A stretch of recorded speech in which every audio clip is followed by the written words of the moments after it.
स्थित प्रज्ञ महापुरुष। हेलो बच्चों, क्या हाल चाल? सब बढ़िया? मस्ती में चल रहा है? पढ़ाई लिखाई चल रही है? पिछला सारे लेक्चर कंप्लीट करते जा रहे हैं। चलिए, अच्छी बात है। मैं अनिल कौर मेहता आपका पुनः स्वागत करते हैं आपके और हमारे सुंदर सा यूट्यूब चैनल केमिस्ट्री वाला ए के मेहता या फिर JL scientia mission reproductive health 04 के साथ। आज हम लोग देखेंगे इसमें रिप्रोडक्टिव हेल्थ 04। 01 में हम लोग रिप्रोडक्टिव हेल्थ क्या है उसको देखे थे। 02 में रिप्रोडक्टिव हेल्थ की क्या क्या रणनीतियां होनी चाहिए ये देखे थे हम लोग। और 03 के अंतर्गत हम लोग पॉपुलेशन को देखे थे। और 04 में आज हम लोग देखने जा रहे हैं बर्थ कंट्रोल। बर्थ कंट्रोल इसको हम लोग मोटा मोटी कह सकते हैं जनसंख्या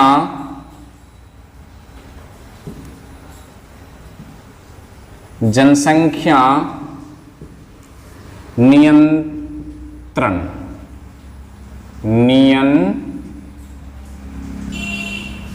जनसंख्या नियंत्रण इसको कह सकते हैं।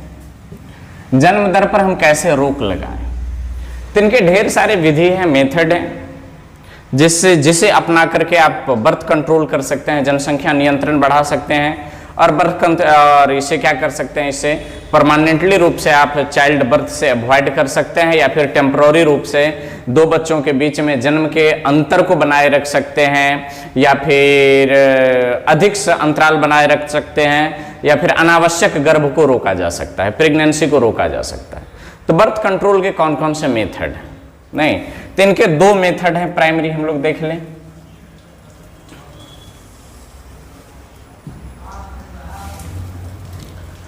पहला हो जाता है परमानेंट मेथड।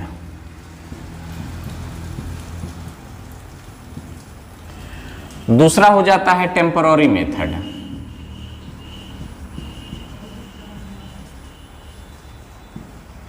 टेम्पररी मेथड अस्थाई विधि, दूसरा अस्थाई विधि।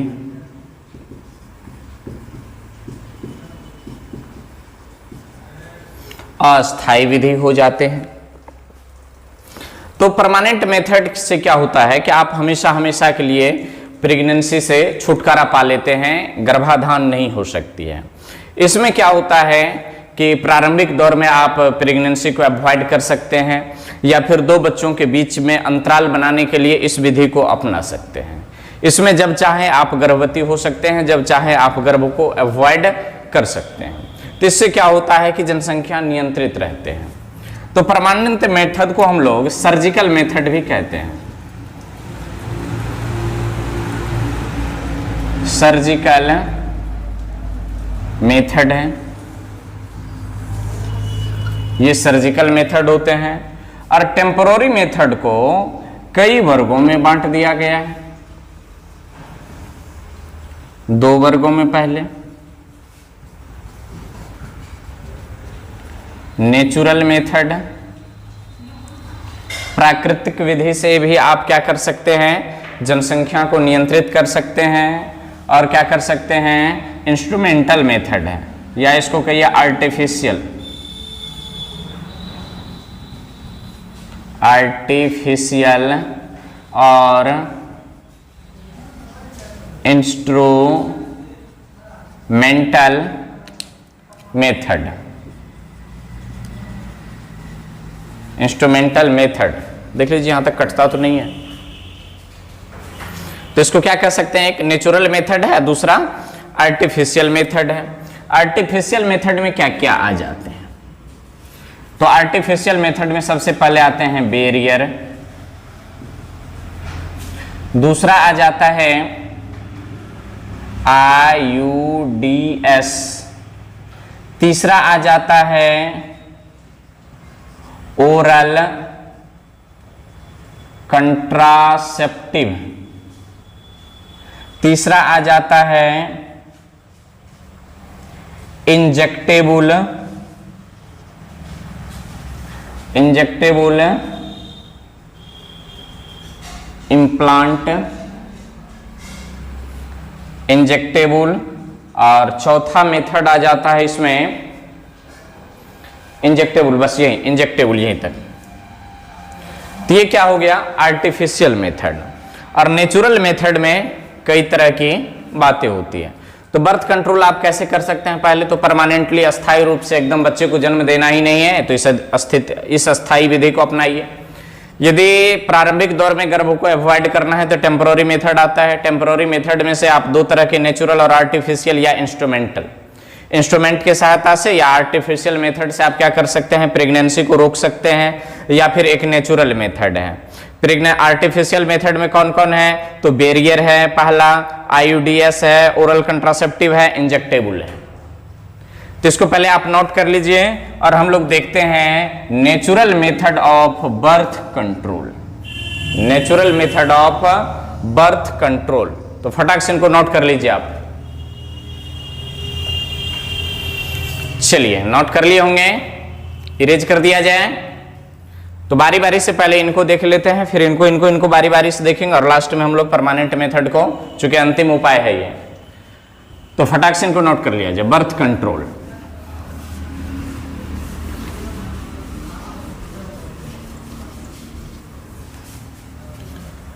तो हेडिंग लगा देंगे हम लोग natural method of birth control.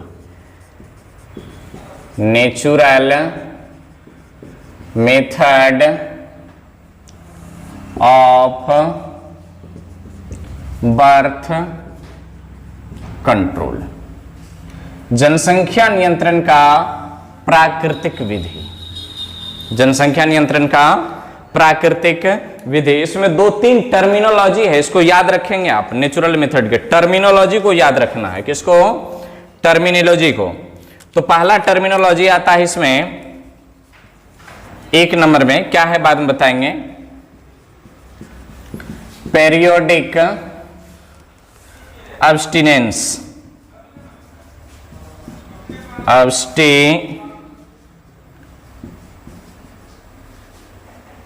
नेंस। दूसरा नंबर आता है विड्रावल, विथ ड्रावल, और इसको हम लोग कहते हैं, और में कहते हैं कोएटस इंटरेप्टस,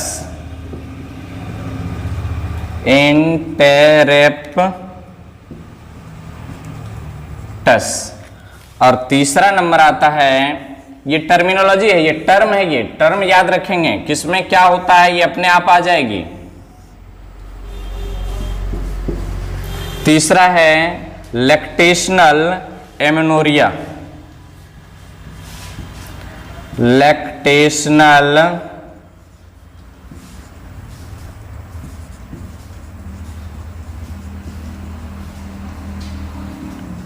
एमेनोरिया। ये 3 टर्मिनोलॉजी है इस नेचुरल मेथड में, और इन तीनों को अपनाने से क्या हो सकता है, बर्थ कंट्रोल हो सकता है, जनसंख्या नियंत्रण हो सकता है।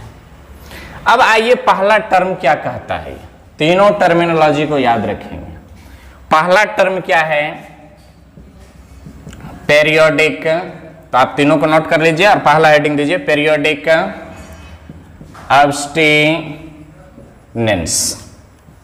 पेरियोडिक अब्स्टिनेंस, इनको नोट कर लीजिए और हेडिंग लगाइए पेरियोडिक अब्स्टिनेंस। चलिए नोट कर लिए। अब चर्चा करते हैं हम लोग पेरियोडिक अब्स्टिनेंस क्या है, बाद में सुन लीजिए, और जो अब मैं बोल रहा हूं उनमें से आप छांट करके इससे क्या कर लेंगे, नोट तैयार कर लेंगे। तो पेरियोडिक अब्स्टिनेंस में क्या होता है कि इसमें क्या होता है कि मेंस्ट्रुअल साइकिल के, जैसे मान लिया जाए कि 28 दिन का मेंस्ट्रुअल साइकिल होता है, पहला दिन, 7वां दिन, 14वां दिन, 21वां दिन, और यहां पर फिर आ जाता है मिलकर के 28वां दिन। 1 2 3 4 5, 5 भागों में इसको बांट देते हैं। चलिए इस तरह से, तो इस डेट में क्या होता है, यहां पर इस ओवुलेशन होता है। ओवुलेशन में क्या होता है कि 14वें दिन ओवुलेशन होता है, मासिक चक्र के पहले दिन से इसको यदि मेंस्ट्रुएशन प्रारंभ कहें, मेंस्ट्रुएशन फेज यदि इसको माने जब मासिक चक्र, मासिक धर्म प्रारंभ होती है उस दिन से लेकर के 14वें दिन क्या होता है, ओवुलेशन होता है। और ओवम के संपर्क में जब स्पर्म जाएगा तो फर्टिलाइजेशन होगा। ओवम के संपर्क में जब स्पर्म जाएगा तो फर्टिलाइजेशन होगा। तो क्यों नहीं उस पीरियड में स्पर्म को ओवम तक पहुंचने से रोक दिया जाए? तो कैसे रोके? तो इस विधि में, पीरियोडिक एब्स्टिनेंस में, इस विधि में लिख लीजिए आप, इस विधि में मेंस्ट्रुअल साइकिल से 10 से 17 दिन, क्या मां, 10 से 17 दिन के बीच कपुलेशन या कोएशन या शारीरिक संबंध, संभोग नहीं करने से बर्थ नहीं करने से प्रेगनेंसी को रोका जा सकता है। कब से कब तक? मासिक चक्र के प्रारंभ से 10वें दिन एवं 17वें दिन के बीच, 7 8 9 10, 10 डेज, 16 और 17। इस दिवस में क्या करना है? No question. इस बीच में शारीरिक संबंध स्थापित न करें तो जनसंख्या नियंत्रण रहेगी, और इसको हम लोग क्या कहते हैं? पीरियोडिक अब्स्टिनेंस। यदि इस बीच में आप कंट्रोल कर लेते हैं अपने आप पर तो जनसंख्या नियंत्रित रहेगी। नो रिस्क, कोई रिस्क नहीं है। तो ये नेचुरल मेथड का पहला टर्मिनोलॉजी, फटाक से इनको नोट कर लीजिए, आप नोट कर लिए होंगे। दूसरे टर्म पर हम लोग जाते हैं, और इस पीरियड का एक और नाम भी दिया गया है, इसको फर्टाइल पीरियड कहते हैं। इसको कौन से पीरियड कहेंगे? यह हाई फर्टाइल पीरियड है, हाई फर्टाइल पीरियड कहते हैं इसको, हाई फर्टाइल पीरियड। याद रखेंगे, हाई फर्टाइल पीरियड क्या है? 10 से 17वें दिन के बीच हाई फर्टाइल पीरियड होता है। बात समझ में आ रही है? तो इसको भी नोट कर लेंगे। हाई फर्टाइल पीरियड माने पीरियोडिक अब्स्टेंस में क्या आता है? हाई फर्टाइल पीरियड को आप अवॉइड कर देते हैं, प्रेगनेंसी से आप रुक जाते हैं। तो इनको एक बार हम क्या कर रहे हैं? मिटा रहे हैं। फटाक से आप नोट कर लीजिए, कर लिए होंगे। चलिए, तो दूसरे नंबर की हम लोग चर्चा करें।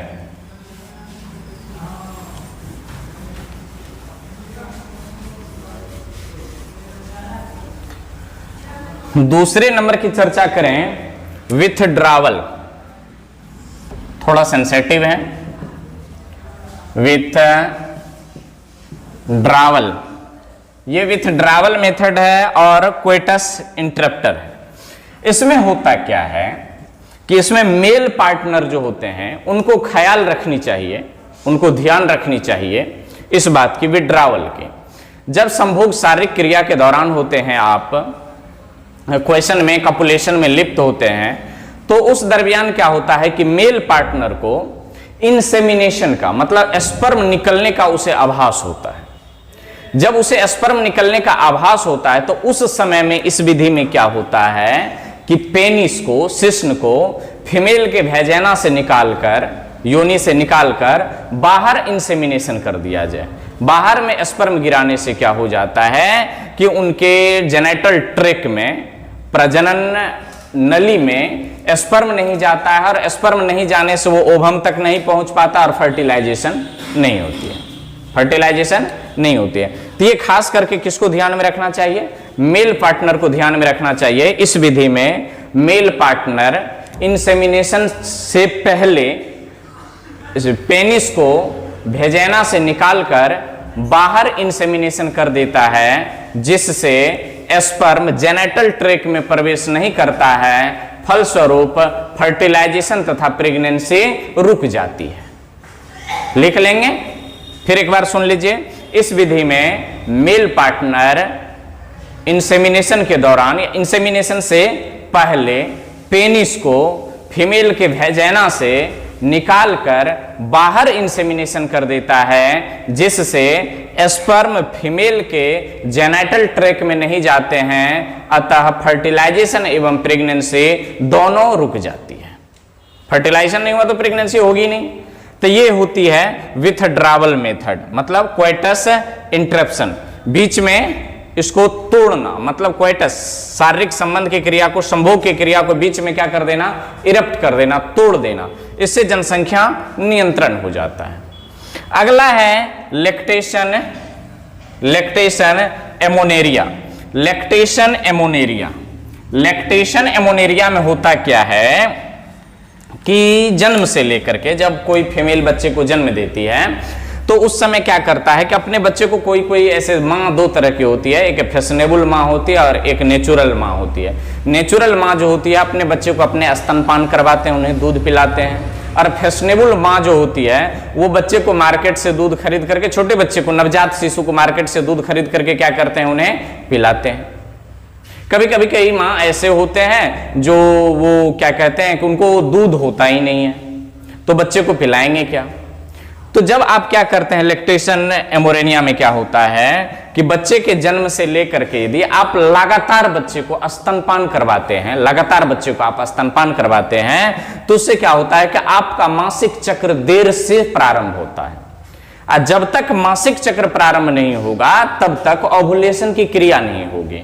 तो मासिक चक्र देर से जैसे ही प्रारंभ होते हैं, मासिक चक्र जैसे ही देर से प्रारंभ होते हैं, तो उतने समय का गैप हो जाता है प्रेगनेंसी में। तो इस विधि में क्या होता है कि अधिक से अधिक मैक्सिमम 6 मंथ, कितना मंथ, 6 मंथ तक प्रेगनेंसी को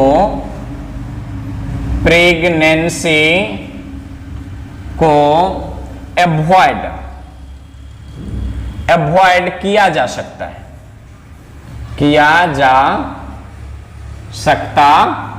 कितने मंथ तक, अधिक से अधिक 6 महीना तक। 6 महीना के बाद ये रिस्क नहीं लेता है। ये कहता है इस विधि में कि बच्चे जन्म लेने के बाद यदि लगातार आप बच्चे को स्तनपान करवाते हैं तो आपकी मासिक चक्र देर से प्रारंभ होती है। जब मासिक चक्र देर से प्रारंभ होती है तो ओव्यूलेशन भी देर से होती है, तो उतने बीच में क्या हो जाता है, गैप हो जाता है, और उस बीच में प्रेगनेंसी नहीं होती है। अधिक से अधिक ये कितने दिन का जिम्मा ले लेता है 6 महीना का जिम्मा लेता है कि 6 मंथ तक तो आप प्रेग्नेंट नहीं होंगे यदि आप स्तनपान बच्चे को करवाते हैं। यदि बच्चे को स्तनपान नहीं करवाते हैं तो क्या होता है कि आपके मासिक चक्र जल्दी खुल जाते हैं, और मासिक चक्र जल्दी खुल जाने से ओव्यूलेशन भी जल्दी हो जाती है, और उस बीच में यदि आप शारीरिक संबंध स्थापित करते हैं तो आप प्रेग्नेंट हो सकते हैं। यहीं पर क्या हो जाता है कि बच्चे के बीच में थोड़ी सी 2 महीना 3 महीना का अंतर होता है।